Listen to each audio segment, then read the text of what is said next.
Hello everyone and welcome back to Lucky Loaders 15, where I'll be giving you 5 selections for tomorrow's racing. Now before we get into them, I quickly just want to reflect on how our tips performed today.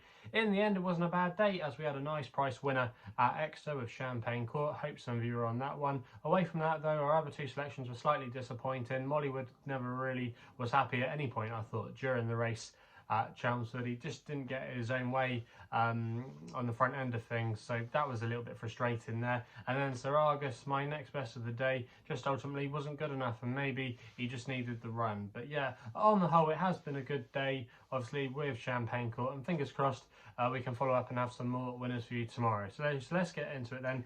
5 selections for tomorrow's racing, and we're going to be going to Ascot for the nap. The first selection of the day in 1:45, and I like the chances here of Red Rookie for Tom Bellamy and Emma Lavelle, currently available at 9 to 4.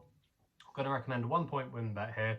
Now this horse, last time we saw him, ran in a race at Chepstow that's working out extremely well. I keep going on and referring to this race because it was won by a horse called Witness Protection, who the time before that ran in a good race at Newton Abbot with the likes of Warlord, El Dorito, Rockstar Ronnie, all subsequently went on to win. So that was a red hot race at Newton Abbot, and obviously Witness Protection did well to win this race because subsequently it's worked out really well. You had the 3rd Not Available win at Newbury, you had 4th Amarillo Sky win, and also as well the 6th place horse. Now the 4th and the 6th are going to be reopposing tomorrow, but we've not seen Red Rookie, who was miles clear of the rest of them. He was just out battled by Witness Protection, who just probably had the fitness edge on him that day. He was raised £6 for that effort, but I still think he's got scope off his mark, and I just think the way that this race could be run tomorrow could suit Red Rookie. He was held up last time at Chepstow under a patient ride, and he came with a late charge and was just out battled. However, there's going to be a little bit of pace in here tomorrow, and I just think if Tom Bellamy, who I like on hold-up horses, if he just gets into a good rhythm and just switches this one off, I think he could just come there and pounce late on and do a few of these. Obviously the Venetia horse is the top of the market, but I have some question marks over the form, and Red Rookie was miles clear that day. Obviously you respect Venetia's horses because they can improve, but I just thought Red Rookie, he was quite smart over hurdles, showed ability in bumpers. I just think chasing could be the making of him, and I think he is better than his mark of 134, and I'm quite sweet on his chances to get the job done tomorrow. So that's why he is going to be my nap of the day. We then go to the 2:35 at Uttoxeter for an extra tip with a horse called the Jury's Out for Charlie Deutsch and Venetia Williams.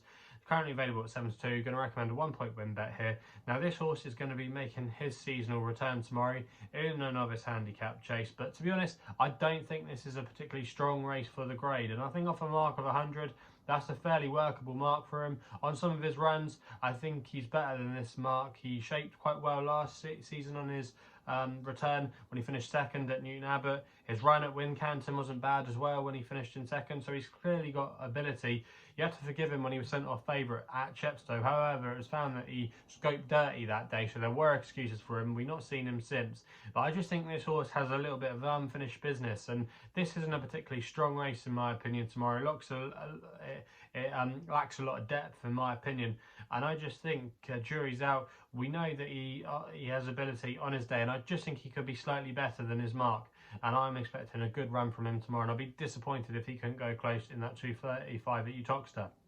We then go to the all-weather at Southwell for the 2:45 for another extra tip with a horse called Birdie Bowers for Callum Rodriguez and David Thompson. Currently available again at 7 to 2. Going to recommend a 1-point win bet. Now this horse caught the eye when she finished 3rd at Newcastle last time out. He was flying home in the closing stages, suggesting that the step up to 7 furlongs would suit him. And actually wasn't a bad race at Newcastle. It's subsequently been franked because the winner of that race of Brian Smart's Red Zone went in again last week, so the form doesn't look too bad at all. And I think even though Birdie Bowers hasn't won at 7 furlongs yet, I think he's been crying out for the step up and trip. He's been making late ground on quite a few occasions, and I think at this lowly level he's got decent claims. Also as well, the yard are going pretty well at David Thompson. Quite a small trainer, doesn't have too many runners, but his yard are going well, 3 from their last 8 runners. And I just think this is quite a weak race. Good draw as well for tomorrow in stall 6 to get a good turn to the race. And if Callum Rodriguez can produce him at the right time, I think he could go very close in that race there.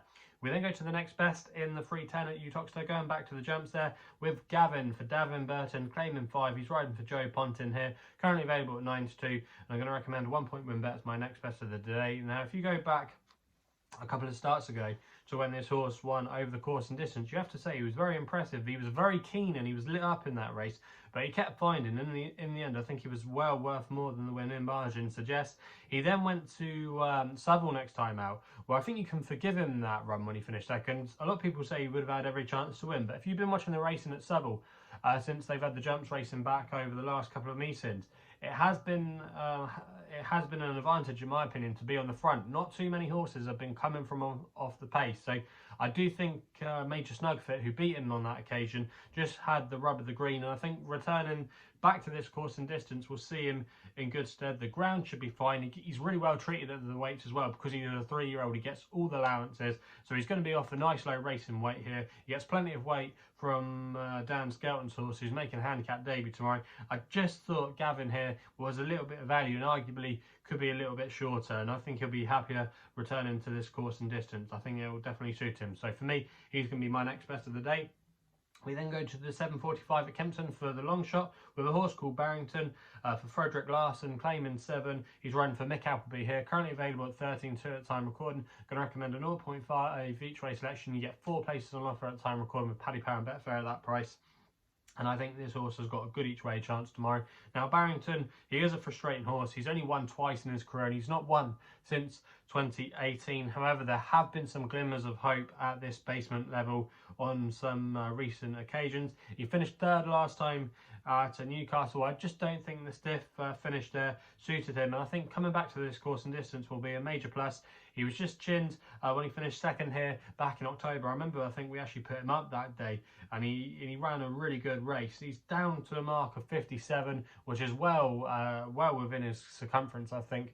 Based on his previous form, he was as high in the high 80s at one point. So Barrington, he has been dropping down the weights, and Freddie Larson's £7 claim could make all the difference. You might remember he did us a good turn last week on United Front, and with a good draw and still 2 tomorrow, this horse, I think he'll be ridden handedly, and if he can get the fractions right, I just think he could be a tough nut to pass. He's versatile over 7, over 6. If it turns into a test of stamina over the trip, I think that'll play to his strengths, and I just think maybe this could be Barrington's day, so that's why he's going to be my last selection in the 7:45 at Kempton. So they're the tips for tomorrow's racing. Let me know in the comments box below what you'll be backing. If you're still enjoying these videos, remember to hit the thumbs up button and subscribe here to my YouTube channel at LuckyLoaders15.